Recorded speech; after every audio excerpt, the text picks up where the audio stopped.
Welcome to food plot season. As we promised you in the last episode, this week we're coming back with part 2 of the plot screen episode. And there's not a whole lot here that we didn't talk about in part 1, but I'm actually going to go through the steps of putting the seed down in the fertilizer. I would like to till this up using more traditional farming methods, but we've just had rain after rain here in southern Iowa, and it's the 17th of June, and we're starting to hit the back end of that window of when it's best to plant the plot screen. It's still good for a while.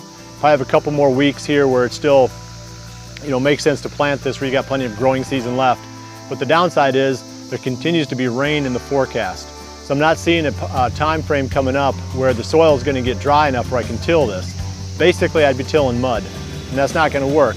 So what I'm going to do is I'm going to spread the fertilizer on top of the ground, and then I'm going to spread the seed on top of the ground, and then I'm going to come back. It's supposed to rain tonight, and if it doesn't rain tonight, I'm going to come back tomorrow with the four-wheeler and just run back and forth on this strip and pack the seed in. The little knobby tires on the four-wheeler, if you space it over 6 to 8 inches each trip down and back, it wouldn't take very long at all, and those knobby tires are going to drive that seed right into the ground along with the fertilizer. So this practice, although not a good one for dry conditions, is probably going to work pretty well for us this year. The fertilizer that I picked up was just something from the co-op that was designed for turf grass. So there's nothing special about this. It's a 24-05 blend. So it's 24 nitrogen, so it's 0 phosphorus and 5 units of potassium. Something like this, the plot screen is going to be real nitrogen hungry. It's kind of like corn that way. It doesn't matter how much P and K you've got in the ground or how much nitrogen you've got to start with when you're planting corn.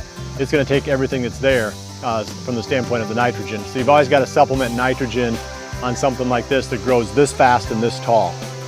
So that's the fertilizer. I'm just going to spread that with the hand spreader. Again, there's nothing magical about what I'm doing here. If you've got a four-wheeler with a little tub spreader on the back of the four-wheeler, that can work really well for this too. In fact, on a spot this big, 1/4 of an acre, roughly, this is plenty big enough and it'll get the job done just fine. Okay, so the seed, of course, is the plot screen from Frigid Forage, and I've got enough here to plant a 1/2 acre, which is too much for this spot. And the temptation that people have all the time is to overseed, to put too much seed down. And the mistake that you make with that, it seems like if a little is good, then a lot should be better. But the problem is the plants get stunted if they grow too close together. They don't have enough sunlight, they don't have enough nutrients, and they're just generally crowded. So you need to stick to the label. You need to plant it at the rate that it's labeled for. Except in this case, because I'm broadcasting it, I'm going to plant about a 50% higher rate. If I was drilling this, I'd plant it right at the rate that it says on the bag. I'm going to bump it up 50% because I'm broadcasting it, and I'm not going to get a full germination because there's enough residue on here. There's always going to be some seeds that don't find their way, down into the soil. So that's the plan. Fertilize first, plant the seed, watch for rain, and we'll have a plot screen or a screen here to sneak behind that'll start growing within just a few days.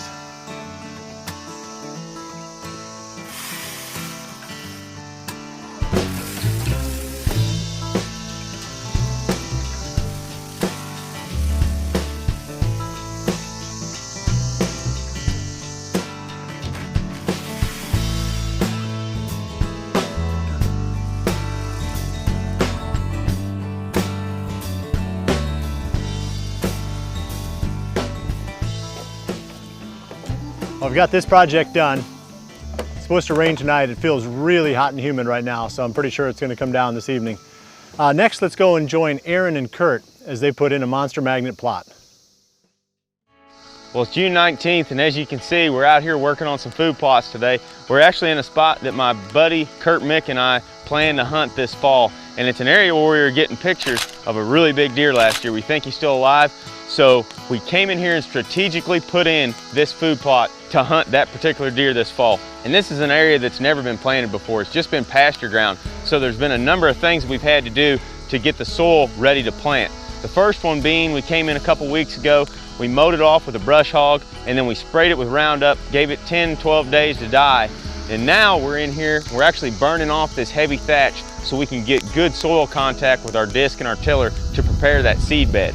Anytime you've got an area that's never been planted before, it's going to take quite a bit more work to get that seed bed prepared. So after all of this thatch burns off, we're going to come in here with the tiller, and then we're going to move real slow through the plot, till it up, then bring in the seeder, and we're actually gonna plant Monster Magnet in here from Frigid Forage. We've got a couple acres out here in front of us, so we're gonna plant some soybeans in half of it, then the other half will be our Monster Magnet.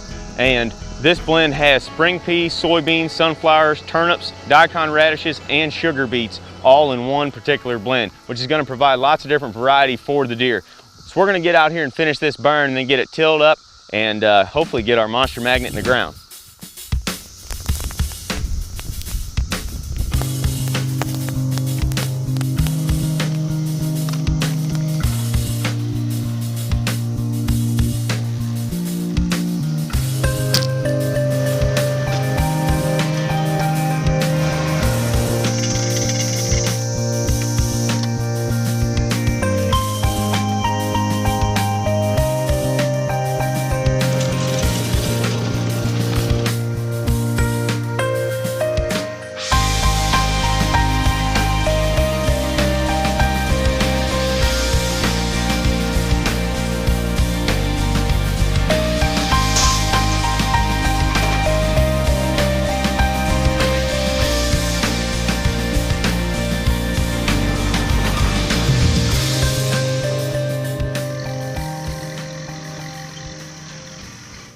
Well, we finally got this plot in the ground. Hopefully it's just in the nick of time because we've got rain coming in over here to my west, and we're really excited about this Frigid Forage Monster Magnet and what it's going to do this fall. Jason Vickerman planted it last year, had great success with it all the way from September and October into the late season.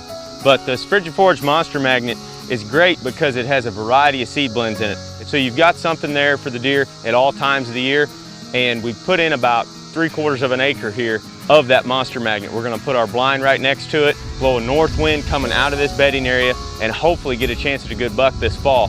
Took us a long time to get this seed bed prepared because we've never planted this before, but it's looking good. We got rain coming in. Let's see what we can do with this food plot come this fall. That's it for this week's episode of the food plot season, and we'll see you right back here.